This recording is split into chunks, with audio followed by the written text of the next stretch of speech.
On September 1, 1939, the same morning German tanks crossed into Poland, a 58-year-old brigadier general named George C. Marshall walked into the War Department in Washington and took an oath that would quietly reshape the American Army. He wore a white civilian suit, deliberately avoiding a uniform so he would not appear eager for the war already consuming Europe. At 10:30 a.m., in Secretary of War Harry Woodring's office, Marshall was sworn in as Chief of Staff of the United States Army and promoted to full general. He had learned of the German invasion hours earlier. By the time he raised his right hand, Warsaw was already under bombardment. The force he inherited was a disaster. Fewer than 190,000 soldiers were in uniform. The U.S. Army ranked around 19th in the world, smaller than those of Portugal or Belgium. Germany had just invaded Poland with over 1.5 million troops. Equipment was obsolete or non-existent. The Army had fewer than 500 tanks, mostly light models that would not survive modern combat. Some units trained with trucks labeled tank. Artillery dated back to 1918. Infantry still carried the same rifles used in the trenches of the First World War. On paper, 9 infantry divisions existed. In reality, only 3 approached full strength. The rest averaged barely 3,000 men each. No American division was fully combat ready, but Marshall knew the deeper problem was not weapons or manpower. It was leadership. The Army's senior officers were old, entrenched, and shaped by a peacetime promotion system that rewarded patience over performance. Advancement was driven almost entirely by seniority. Initiative was risky. Avoiding mistakes was safer than demonstrating ability. The result was stagnation. Thousands of officers were trapped in the same ranks for decades. Captains and lieutenants sat in their 40s with no path forward. Talented younger officers saw no future and left for civilian life. Those who stayed often became cynical and disengaged. Marshall understood this system intimately. During the First World War, he had distinguished himself as a senior planner and staff officer, earning the respect of John J. Pershing. After the war, like many others, he was reduced in rank and spent years stalled by the same system he now controlled. The generals commanding the Army in 1939 were products of that failure. They had survived by waiting their turn, avoiding controversy, and mastering bureaucracy. The qualities that kept them safe in peacetime were exactly the qualities that would get soldiers killed in war. Marshall had no intention of letting that continue. Marshall had spent decades observing the Army's senior officers. He knew who could adapt under pressure and who could not. That knowledge would now decide who led American soldiers into war. In April 1940, George C. Marshall testified before Congress and stated his philosophy bluntly. Effective battlefield leadership, he argued, depended on physical endurance, mental resilience, and the ability to act aggressively despite exhaustion and uncertainty. Modern war did not reward caution or comfort. By that standard, Marshall believed most of the generals he inherited were unfit for command. They were too old, mentally rigid, and shaped by obsolete doctrines. Their habits had been formed in peacetime and could not survive the tempo of modern combat. Marshall had studied the German campaigns in Poland and France. He saw how speed, initiative, and decentralized decision-making shattered larger forces bound by procedure. German commanders acted in hours where traditional armies took days. They exploited success immediately and without hesitation. The officers who would face that enemy needed to think and act differently. They needed stamina to command forward, not from distant headquarters. They needed the moral courage to accept risk and make decisions when lives were on the line. Removing senior officers, however, carried enormous political risk. The Army was bound by tradition. Generals had allies in Congress, deep personal networks, and decades-long careers. Every forced retirement created resentment and future opposition. Marshall was not just changing personnel, he was disrupting an entire social order in Washington. He proceeded anyway. Drawing on lessons learned earlier in his career, when respectfully challenging John J. Pershing had earned promotion rather than punishment, Marshall began quietly. He reassigned officers away from critical commands, passed over others for promotion, and encouraged early retirement. When these measures proved insufficient, he sought formal authority. The Second Supplemental Appropriation Act of 1940 gave him the power to break seniority-based promotion below the rank of brigadier general. This led to the creation of the Removal Board, informally known as the Plucking Board. Its purpose was simple: identify officers who could not meet the demands of modern command and remove them. To ensure legitimacy, the board was staffed entirely by retired generals. Marshall asked his predecessor, Malin Craig, to chair it. Craig's reputation shielded the process from accusations of personal vendettas. The rules were now set. The old army would be judged by new standards. Marshall's instructions to the removal board were uncompromising. Its task was not to weigh a long career against a single failure, nor to judge a man's character or past service. The only question was value to the army now. In a moment of crisis, past achievements were irrelevant. Performance in the present was the standard. Officers removed by the board were given 1 year to retire. It was a dignified exit, but an unmistakable end. The board's authority was broad. Any officer could be removed from promotion or command for reasons deemed sufficient. The numbers revealed the scale. In the summer and fall of 1941 alone, dozens of senior officers were forced out across every rank. Before Marshall, removals had been rare. Under his leadership, the rate increased more than fivefold. By his own estimate, he pushed out roughly 600 officers before the United States entered the war. The consequences of these decisions became clear during the Louisiana maneuvers of 1941. Nearly 500,000 troops spread across Louisiana and East Texas in the largest military exercises the United States had ever conducted. These maneuvers were not about theory. They were a stress test. Units operated day and night. Communications failed, plans collapsed, commanders were forced to improvise under pressure. For many senior officers, the predictable routines of peacetime vanished overnight. Marshall moved constantly between command posts, observing how generals reacted to setbacks, how they communicated, and how they sustained morale among exhausted troops. Of the 42 generals commanding divisions, corps, or armies during the exercises, historians estimate that only 11 would later hold combat commands in the war. The rest were reassigned or retired. One episode became emblematic. George S. Patton, then commanding the 2nd Armored Division, was expected to be contained by a defensive line. Instead, he led a rapid night movement around the flank, advancing so quickly that umpires struggled to track him. At dawn, his tanks overran the opposing headquarters, effectively capturing the enemy commander. The maneuver was aggressive, unconventional, and decisive, exactly the kind of initiative Marshall wanted. It demonstrated what modern command required. Others, by contrast, showed that they could not adapt when circumstances changed. Marshall's standard was ruthless but simple. The officers he removed were not cowards or failures. Many had served honorably for decades, some with distinguished records from the First World War. None of that mattered. If a man could not perform today, his past no longer counted. That principle was applied relentlessly. At Fort Leavenworth, a general was ordered to update Army training manuals to reflect lessons from German operations in Europe. He said the task would take 18 months. Marshall offered 3, then 4. When the general insisted it was impossible, Marshall warned him to be careful with that answer. The response was immediate. "I'm sorry, then you are relieved." That response captured the essence of George C. Marshall's leadership. He did not argue, threaten, or raise his voice. He stated the requirement and accepted no excuses. Officers who could not meet his standards were removed, regardless of rank, friendships, or past service. The training manuals that one general claimed required 18 months were completed in 4 by other officers. Marshall applied the same standard to personal friends. When a general delayed an urgent deployment because his wife was away and household furniture remained unpacked, Marshall called him personally to confirm. Upon hearing the explanation, he replied simply, "My God, man, we are at war and you are a general." The officer was retired the next day. The most prominent casualty of Marshall's system was Lieutenant General Hugh A. Drum.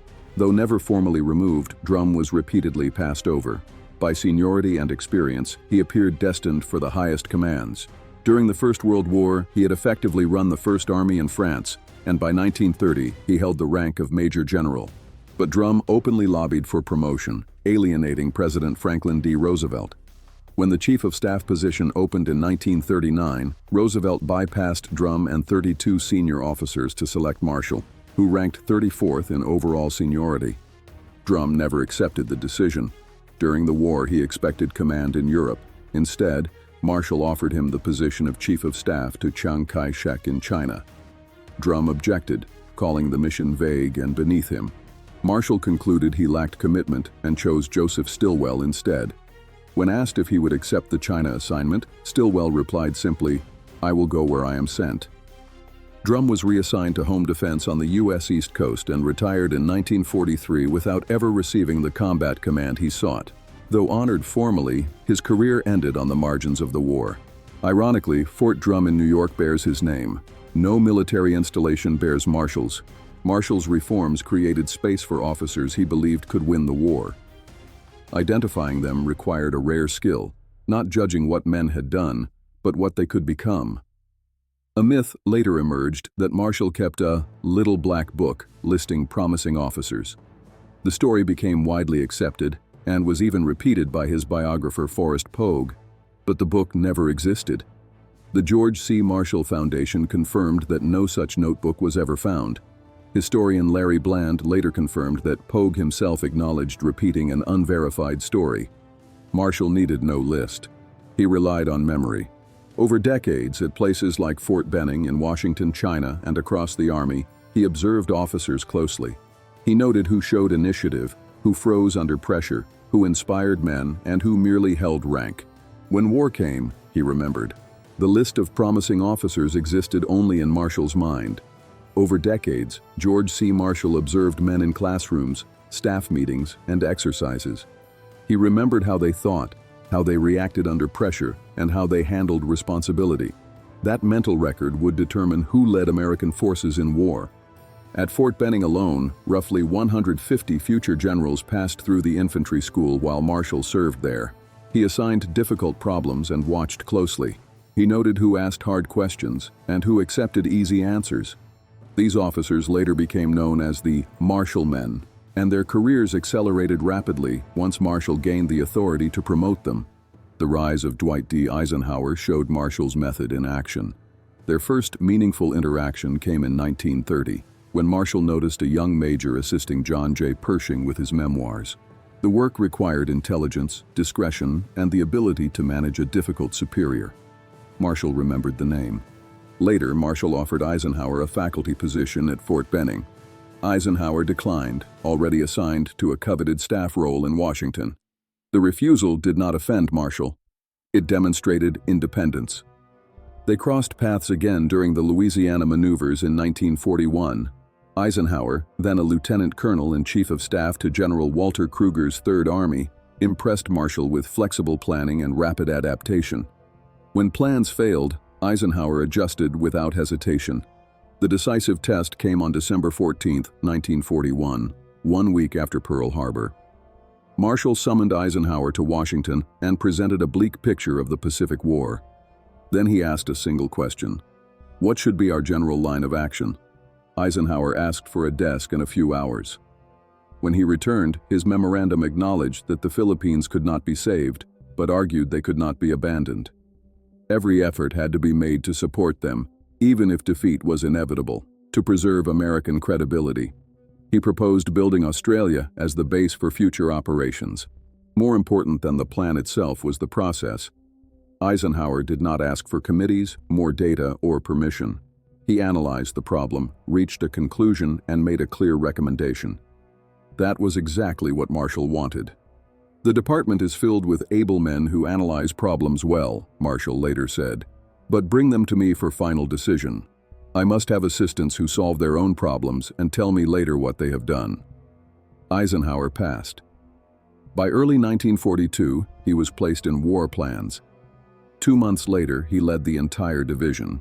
His rise was unprecedented. From lieutenant colonel in late 1941 to 5-star general by December 1944, just days after Marshall himself received his 5th star. George S. Patton presented a different case. Marshall admired Patton's aggression and regarded him as the Allies' best fighting general, but he also recognized the need to control him. Patton moved at breakneck speed, driven by confidence and impulse. Marshall's task was not to unleash him blindly, but to harness him. That balance defined Marshall's genius. George S. Patton was a constant problem and a necessary one. Even Marshall's wife, Catherine Marshall, once warned him that Patton's language and behavior were unacceptable for a general. By age alone, Patton could easily have been removed under Marshall's standards. He survived because he proved something essential: energy, aggression, and relentless drive. During the Louisiana maneuvers, his armored division outperformed the opposition so decisively that age ceased to matter. Marshall promoted Patton from colonel in 1938 to four-star general by 1945. Patton's career was turbulent. His temperament repeatedly put him at risk. In Sicily, he slapped 2 soldiers suffering from combat fatigue, creating a public scandal. Dwight D. Eisenhower, then theater commander, considered removing him. Marshall intervened. Patton was too valuable to lose. The same happened later in England, when Patton made politically reckless remarks about post-war rule by Britain and the United States. Again, Marshall shielded him. On the eve of Normandy, Patton nearly lost his command. Again, Marshall stepped in. He understood Patton needed restraint, but not removal. Omar Bradley represented the opposite type. Quiet, methodical, and unassuming, Bradley had worked closely with Marshall at Fort Benning. Marshall observed how he taught, how he treated subordinates, and how he approached problems. He valued Bradley's common sense and steadiness over flash. Bradley never promoted himself. He simply performed.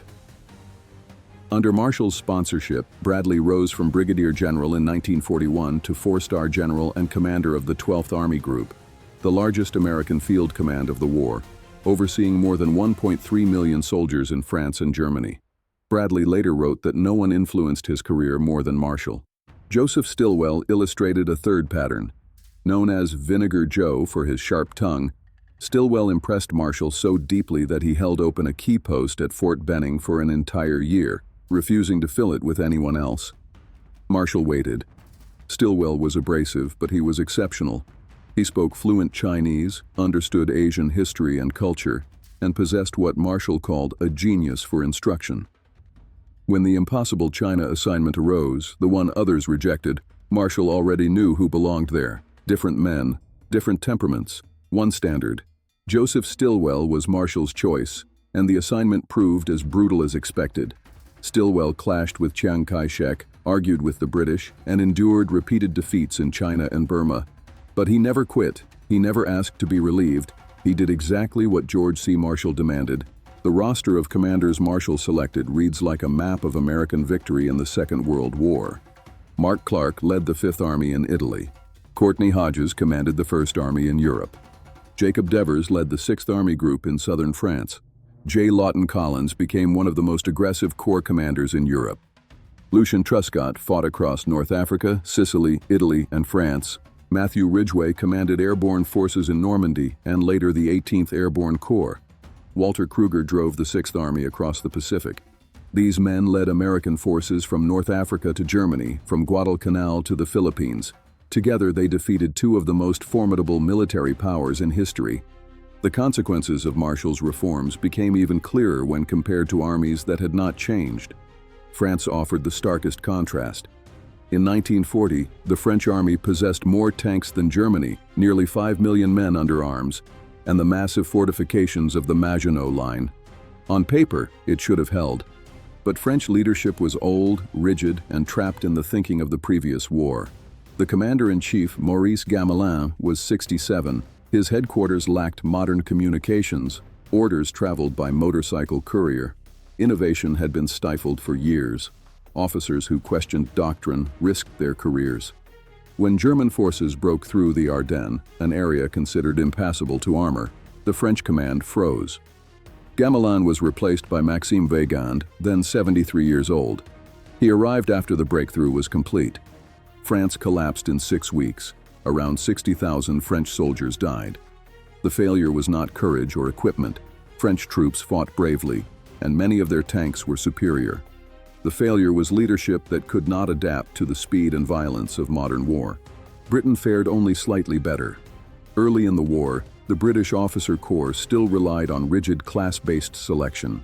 In 1939, nearly 90% of candidates at Sandhurst came from elite private schools. Talent was filtered by tradition, not performance. Marshall had rejected that path entirely. The British system produced capable administrators, but discouraged the aggressive initiative modern war demanded. Meaningful reform came only after defeat. The General Service Corps, designed to broaden officer recruitment beyond class boundaries, was not introduced until July 1942, nearly 3 years into the war. By then, Britain had already suffered disasters in France, North Africa, and the Far East. Ironically, Germany entered the war with a more merit-based officer evaluation system than either France or Britain.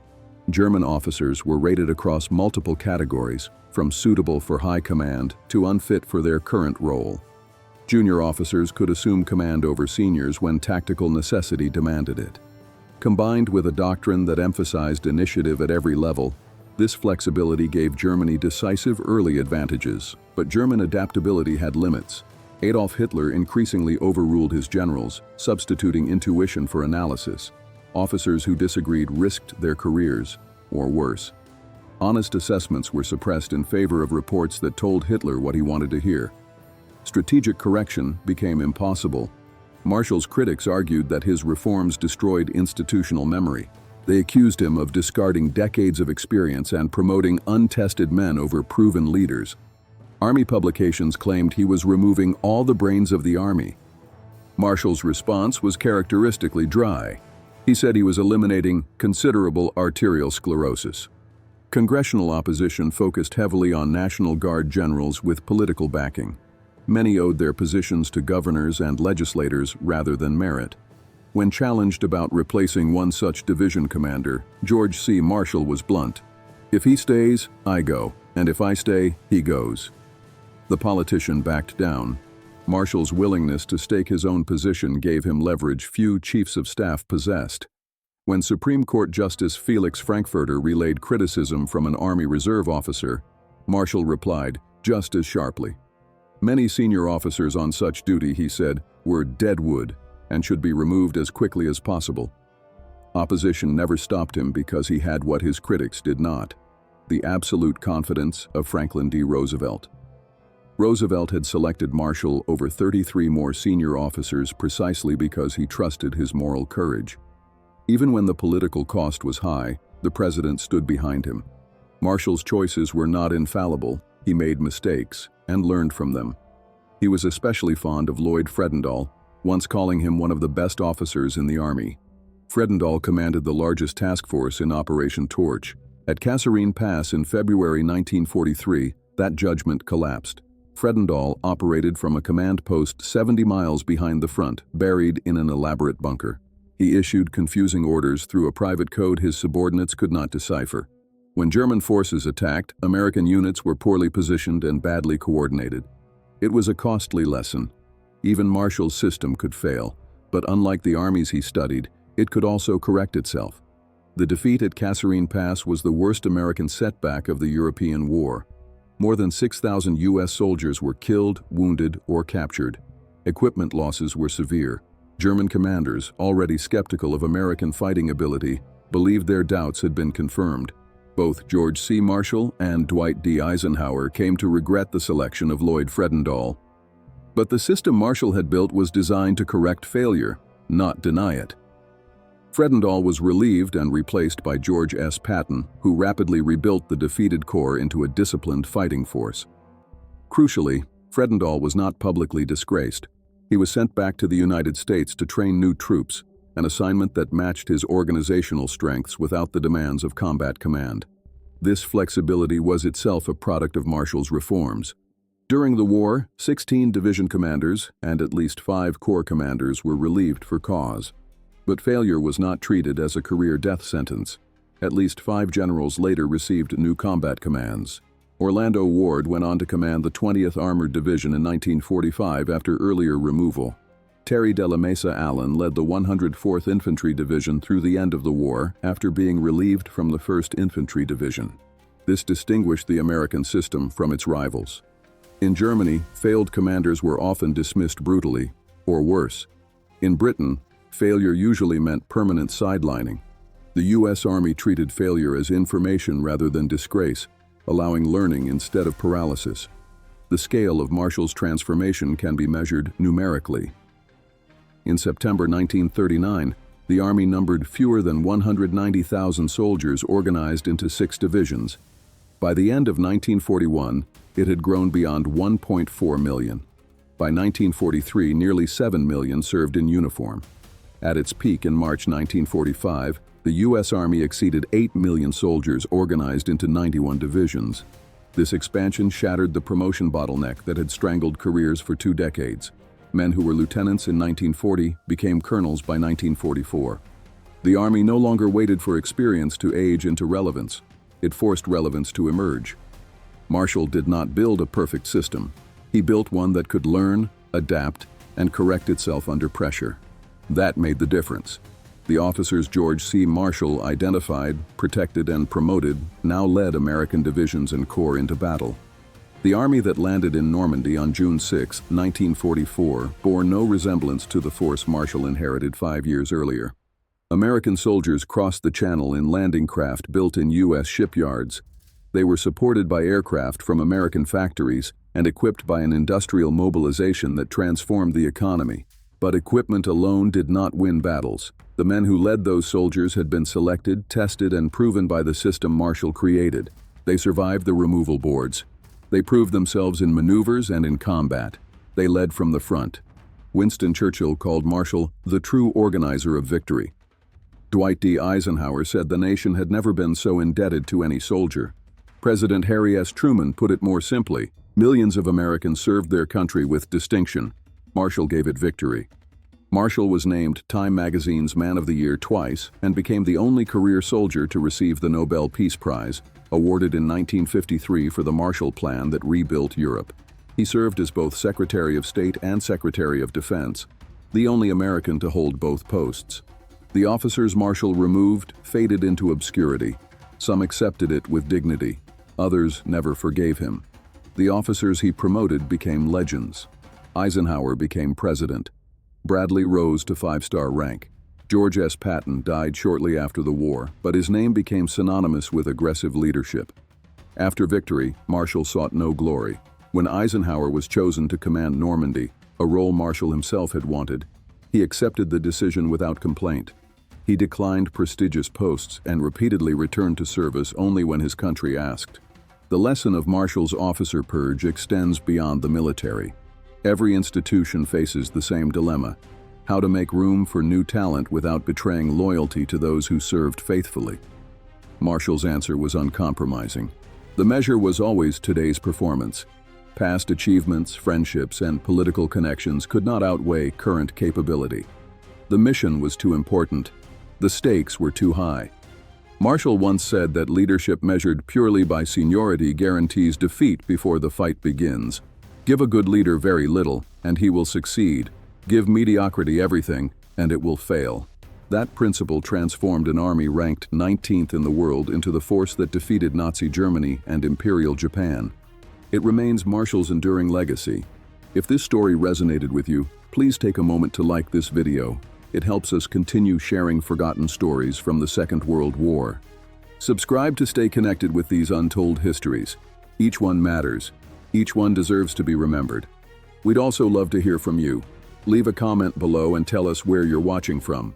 Our community spans the globe, from veterans to history enthusiasts, and you're a part of it. Thank you for watching, and thank you for helping keep these stories alive.